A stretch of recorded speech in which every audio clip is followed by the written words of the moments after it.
So, you're thinking about becoming a certified AADHAAR operator, but you've looked at the official websites and, yeah, it can feel like a maze. Well, today, we're going to cut right through all that noise. Let's get into it. Look, if you've already tried to figure this out, you know exactly what I'm talking about. The official sites are just dense with rules, different fees, and a ton of technical jargon. But don't you worry. We're going to break it all down into a super simple, step-by-step guide so you know exactly what you need to do. Here's our game plan. We've laid out a 6-part journey for you. We'll kick things off with the basics. Then we'll check if you're eligible, get your pre-application checklist sorted, walk through the application and payment, get you ready for exam day, and finally show you where to get help. It's the full roadmap, everything you need. All right, let's start with the big picture. What does it actually mean to be a certified AADHAAR operator? Think about it. This certification makes you a key player in India's massive identity system. It's a huge responsibility. But, and this is super important, UIDAI, that's the main Aadhaar authority, they don't hire operators directly. You have to be sponsored by what's called a registrar or an enrollment agency. You'll see it called an EA for short. Okay, now for what is maybe the most crucial first step, your eligibility. Before you even think about filling out a form or paying a single rupee, let's make sure you actually qualify. These are the absolute deal breakers. You have to be at least 18 years old. Your Aadhaar record needs to be spotless, no blacklisting. Like we just mentioned, you need that official authorization from an enrollment agency. And you absolutely must have your current mobile number linked to your Aadhaar. You won't get far without it. Now, let's talk about education, because the rules change depending on the role. For a standard operator or a supervisor role, you need to have passed your 12th standard. Simple enough. But there is a big exception for what's called a CELC operator. That's for child enrollment. If you're an Aaganwadi or Asha worker, or with IPPB, the minimum requirement drops to a 10th pass. So make sure you know which one you're applying for. So, you're eligible. Awesome. That's the first hurdle cleared. Now, let's get you prepared. This part is all about getting your toolkit ready. Seriously, having all this stuff on hand before you start applying is going to make your life so much easier. Let's run through this toolkit.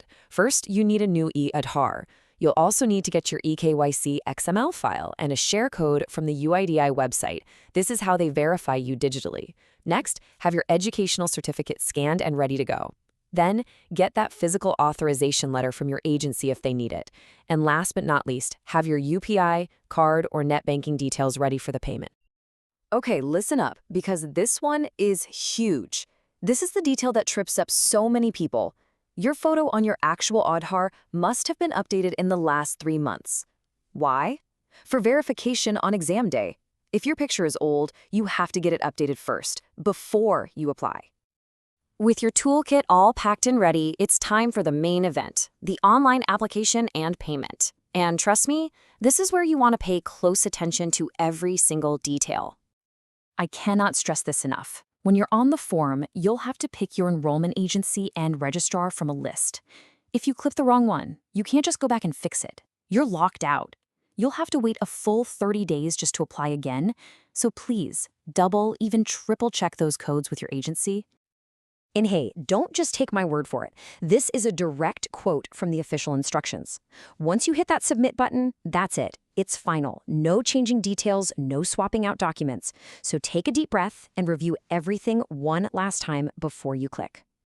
So what's this going to cost? For your first shot at the test, the total fee, including all the taxes, comes out to 510 rupees and 94 paise. Now let's say things don't go to plan and you need to take the test again. The retest fee is exactly half of that, so it'll be 255 rupees and 47 paise. And here's a look at exactly how those numbers break down. For the main test, the base fee is 433 rupees plus 18% GST. The retest is 216.50 plus GST. It's all laid out so you know exactly where your money is going. One final and very important point about the payment. As soon as you pay that fee, a 180-day clock starts ticking. That's about 6 months.